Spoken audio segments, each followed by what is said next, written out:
1982년 겨울 전라북도 정읍시 외곽의 작은 마을에서 벌어진 일은 지금도 그 지역 사람들 사이에서 금기시되는 이야기입니다. 김 씨 일가족 5명이 하룻밤 사이에 흔적도 없이 사라진 사건. 당시 마을 사람들은 모두 알고 있었습니다. 김영수 씨 가족이 그날 밤 무언가 끔찍한 일을 당했다는 것을. 하지만 아무도 입을 열지 않았습니다. 25년이 지난 2007년 당시 마을 이장이었던 박정호 노인이 병상에서 손자에게 털어놓은 고백은 그 침묵의 이유를 드러냈습니다. 그리고 그 진실은 단순한 실종 사건이 아닌 마을 전체가 공모한 은폐의 역사였습니다. 김영수 씨는 당시 38살로 마을에서 유일하게 대학을 나온 사람이었습니다. 그는 아내 이순자 씨와 함께 세 아이를 키우며 마을 초등학교에서 교사로 일했습니다. 겉보기에는 평범한 가정이었지만 마을 사람들 사이에서는 김영수 씨에 대한 묘한 시선이 있었습니다. 그는 너무 많은 것을 알고 있었고 너무 많은 것을 기록했습니다. 매일 밤 책상에 앉아 무언가를 적어내려가는 그의 모습을 이웃들은 불안한 눈으로 지켜봤습니다. 1982년 12월 15일 밤 김영수 씨 집에서 마지막으로 불빛이 보인 것은 오후 9시경이었습니다. 다음 날 아침 학교에 나타나지 않은 김영수 씨를 찾아 동료 교사가 집을 방문했을 때 그들이 발견한 것은 텅 빈 집이었습니다. 옷가지, 생활용품, 심지어 아이들의 장난감까지 모든 것이 그대로 남아 있었지만 사람만 사라져 있었습니다. 이상한 것은 현관문이 안쪽에서 잠겨 있었다는 점이었습니다. 경찰이 도착했을 때 마을 사람들의 반응은 예상과 달랐습니다. 평소 친밀했던 이웃들조차 김영수 씨 가족에 대해 아는 것이 없다고 입을 모았습니다. 그들은 마치 처음부터 그 가족이 존재하지 않았던 것처럼 행동했습니다. 수사는 며칠 만에 흐지부지 되었고 김영수 씨 가족의 실종은 미제 사건으로 남겨졌습니다. 하지만 박정호 노인의 고백에 따르면 그날 밤 마을에서 벌어진 일은 전혀 다른 이야기였습니다. 김영수 씨가 기록하고 있던 것은 단순한 일기가 아니었습니다. 그것은 마을의 어둠을 폭로하는 증거들이었습니다. 여러분도 이 이야기를 들으며 무언가 이상하다고 느끼셨을 겁니다. 구독 버튼을 눌러주시고 좋아요도 잊지 마세요. 그리고 댓글로 여러분이 어느 나라, 어느 도시에서 이 이야기를 듣고 계신지 알려주세요. 지금부터 들려드릴 이야기는 여러분이 생각하는 것보다 훨씬 더 깊고 어두운 진실을 담고 있습니다. 김영수 씨가 기록하고 있던 것은 1970년대 후반부터 마을에서 벌어진 일련의 사건들이었습니다. 겉으로는 사고나 자연사로 처리된 죽음들, 갑자기 마을을 떠난 사람들, 그리고 그 뒤에 숨겨진 진실들. 김영수 씨는 교사라는 직업 특성상 마을의 모든 가정과 접촉할 수 있었고 아이들을 통해 각 집안의 비밀을 알게 되었습니다. 특히 그가 주목한 것은 마을 이장 박정호 씨와 몇몇 유지들이 주도하는 은밀한 모임이었습니다. 이들은 매달 보름달이 뜨는 밤에 마을 뒷산의 폐가에서 모였습니다. 김영수 씨는 우연히 이 모임을 목격했고 그들이 나누는 대화를 엿들었습니다. 그것은 단순한 친목 모임이 아니었습니다. 박정호 노인의 고백에 따르면 그들은 마을의 순수성을 지킨다는 명목하에 외부인이나 문제가 될 만한 사람들을 제거하는 일을 해왔습니다. 1978년 마을에 정착하려던 젊은 부부가 갑자기 사라진 것, 1980년 마을 상점을 운영하던 과부가 의문사한 것, 이 모든 것이 우연이 아니었습니다.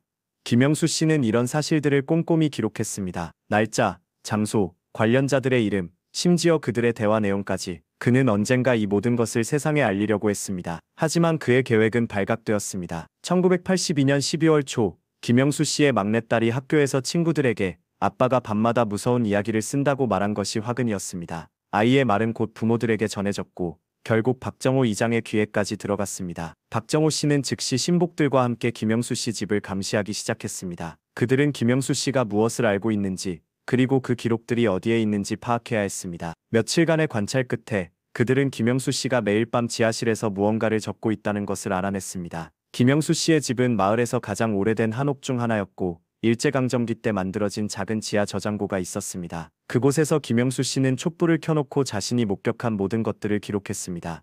김영수 씨는 은밀히 조사를 시작했습니다. 그는 마을 아이들로부터 정보를 얻었습니다. 아이들은 어른들이 생각하는 것보다 훨씬 많은 것을 보고 들었습니다. 한 아이는 그날 밤 뒷산에서 이상한 소리를 들었다고 했습니다. 또 다른 아이는 다음날 아침 박정호 이장의 옷에 흙이 묻어 있었다고 증언했습니다. 김영수 씨는 이런 사건들 사이에 공통점을 찾기 시작했습니다. 모든 피해자들은 마을의 기존 질서에 위협이 되거나 외부와의 연결고리를 가진 사람들이었습니다. 그리고 모든 사건 후에는 박정호 이장과 그의 측근들이 이익을 얻었습니다. 사라진 부부의 가게는 결국 박정호 씨의 조카가 인수했고 최순희 씨의 식당 자리에는 이장의 친구가 새로운 사업을 시작했습니다. 하지만 가장 충격적인 발견은 따로 있었습니다. 김영수 씨는 우연히 마을 뒷산의 폐가에서 벌어지는 그들의 모임을 목격했습니다. 1982년 11월의 어느 보름달 밤 그는 호기심에 그들을 따라갔습니다. 그곳에서 그가 들은 것은 단순한 마을 정치가 아니었습니다. 그들은 다음 제거 대상에 대해 논의하고 있었습니다.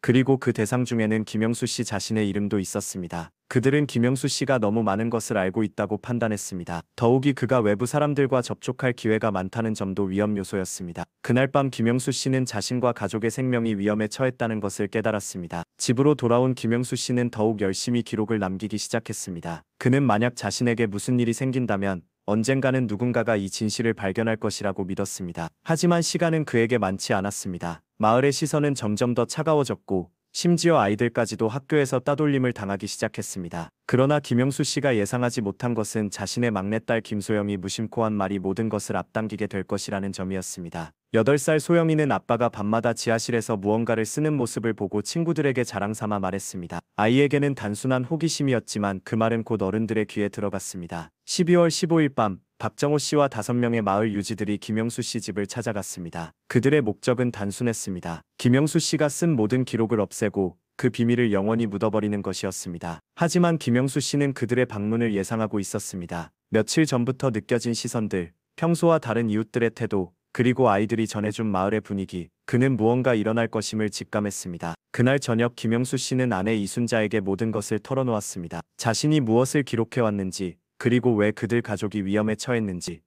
이순자는 처음에는 믿기 어려워했지만 남편의 진지한 표정을 보고 사태의 심각성을 깨달았습니다. 그들은 당장 마을을 떠날 계획을 세웠지만 이미 너무 늦었습니다.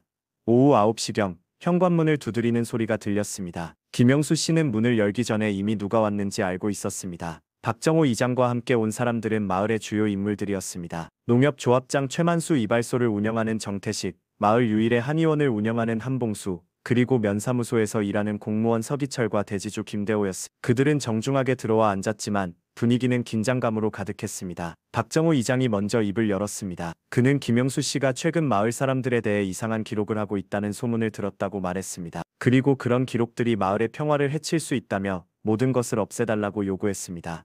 김영수 씨는 단호하게 거절했습니다. 그는 자신이 기록한 것들이 모두 사실이며 정의를 위해 반드시 세상에 알려져야 한다고 주장했습니다. 하지만 박정호 씨와 그의 일당들에게는 다른 선택이 없었습니다. 김영수 씨가 알고 있는 것들이 세상에 알려진다면 그들 모두가 파멸할 것이었습니다.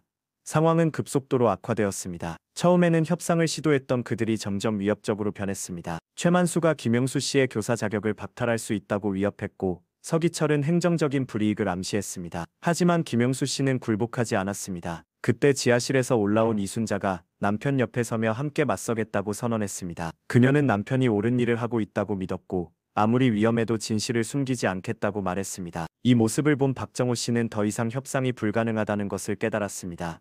시간이 지나면서 상황은 더욱 위험해졌습니다. 아이들이 잠에서 깨어 거실로 나왔고 이 모습을 본 어른들의 표정은 더욱 어두워졌습니다. 12살 큰딸 김미영, 10살 둘째 아들 김철호, 그리고 8살 막내 김소영. 아이들은 무슨 일이 일어나고 있는지 정확히 알지 못했지만 분위기가 심상치 않다는 것은 느낄 수 있었습니다. 박정호 씨는 마침내 최후의 결정을 내렸습니다. 그는 다른 사람들과 눈빛을 주고받은 후 김영수 씨 가족 전체를 데리고 나가겠다고 선언했습니다. 그들은 기록의 위치를 알아낼 때까지 가족을 안전한 곳에 보관하겠다고 말했지만 김영수 씨는 그들의 진짜 의도를 알고 있었습니다.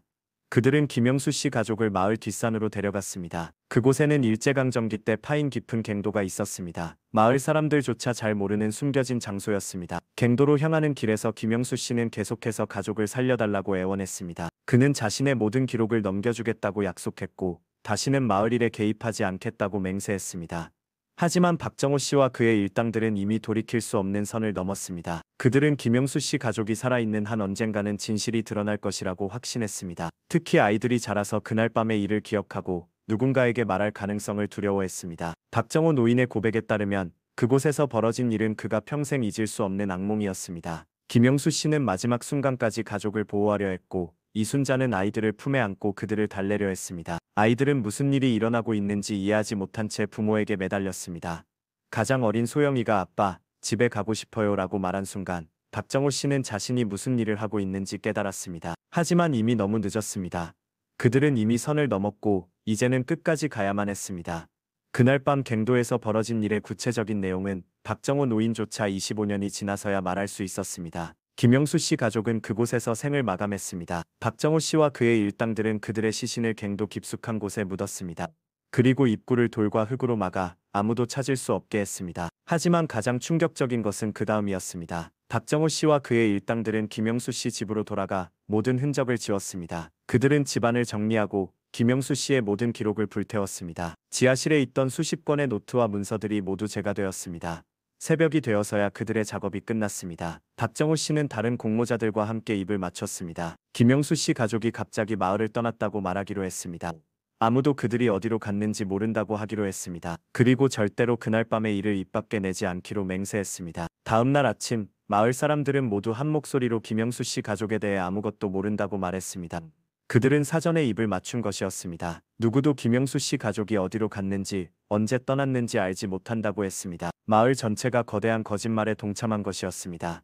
경찰 수사도 의도적으로 방해받았습니다. 박정호 씨는 당시 지역 경찰서장과 개인적인 친분이 있었고 사건을 대충 넘어가도록 압력을 넣었습니다. 결국 김영수 씨 가족의 실종은 자발적 이주로 결론 지어졌습니다. 공식 기록에는 김영수 씨가 더 나은 기회를 찾아 가족과 함께 서울로 이주했다고 적혔습니다. 하지만 마을에는 변화가 일어났습니다. 김영수 씨 집은 오랫동안 비어 있었고 아무도 그곳에 살려고 하지 않았습니다. 마을 사람들은 그 집 앞을 지날 때마다 고개를 돌렸습니다. 그들의 양심은 여전히 살아 있었던 것입니다. 아이들조차 그 집 근처에서 놀기를 꺼려했습니다. 마치 그곳에 무언가 불길한 기운이 감돌고 있는 것처럼 느껴졌습니다. 박정호 씨와 그의 일당들도 평온하지 못했습니다. 그들 중 몇 명은 술에 의존하게 되었고 어떤 이는 불면증에 시달렸습니다. 특히 한봉수 한의사는 그날 밤 이후로 환자를 제대로 치료하지 못했습니다. 그의 손이 계속 떨렸고 집중력을 잃었습니다. 결국 그는 1985년 한의원을 폐업하고 마을을 떠났습니다. 마을 사람들은 이것을 김영수 씨 가족의 원한이라고 속삭였습니다. 하지만 여전히 아무도 진실을 말하지 않았습니다. 그들은 모두 공범이었기 때문입니다. 침묵으로 동조한 것도 범죄의 일부였습니다. 마을의 분위기는 점점 더 음울해졌고 사람들 사이의 신뢰도 사라졌습니다. 박정호 씨는 2000년대 초부터 건강이 악화되기 시작했습니다. 그는 종종 밤에 김영수 씨 가족의 환상을 본다고 말했습니다. 특히 김영수 씨의 막내딸 소영이가 자주 나타나 그를 응시한다고 했습니다. 그 아이는 당시 겨우 8살이었습니다. 박정호 씨는 그 아이의 눈빛을 잊을 수 없다고 했습니다. 2007년 박정호 씨가 병상에 누워 있을 때 그의 손자 박민수 씨가 간병을 위해 고향에 내려왔습니다. 박민수 씨는 당시 서울에서 기자로 일하고 있었습니다. 할아버지의 상태가 심각하다는 것을 안 그는 마지막 시간을 함께하기 위해 휴직까지 했습니다. 그는 어린 시절부터 할아버지를 존경했고 마을에서 존경받는 어른으로 알고 있었습니다. 처음 며칠은 평범했습니다. 박정호 씨는 손자와 옛날 이야기를 나누며 시간을 보냈습니다. 하지만 어느 날 밤 그는 갑자기 손자의 손을 붙잡고 울기 시작했습니다. 그리고 25년간 숨겨왔던 진실을 털어놓기 시작했습니다. 박민수 씨는 처음에는 할아버지가 치매로 인한 헛소리를 한다고 생각했습니다. 하지만 이야기가 구체적이고 일관성이 있다는 것을 깨달았습니다. 할아버지는 김영수 씨 가족의 이름, 그들이 살던 집의 구조, 심지어 그날 밤 벌어진 일의 세세한 부분까지 정확히 기억하고 있었습니다. 박정호 씨는 손자에게 뒷산의 갱도 위치까지 정확히 알려주었습니다. 그는 25년 동안 그 비밀이 자신을 괴롭혀왔다고 고백했습니다. 매일 밤 김영수 씨 가족의 얼굴이 꿈에 나타났고 특히 아이들의 울음소리가 귓가에서 떠나지 않았다고 했습니다. 박민수 씨는 할아버지의 고백을 들으며 큰 충격을 받았습니다. 그가 존경하던 할아버지가 그리고 어린 시절 자신을 돌봐준 마을 어른들이 이런 끔찍한 일을 저질렀다는 사실을 받아들이기 어려웠습니다. 박정호 씨는 손자에게 모든 것을 경찰에 신고하라고 부탁했습니다. 그는 더 이상 이 비밀을 가지고 살 수 없다고 했습니다. 하지만 동시에 그는 두려워했습니다. 아직 살아있는 공모자들이 있었고 그들의 가족들도 있었습니다. 진실이 밝혀지면 마을 전체가 큰 충격을 받을 것이었습니다.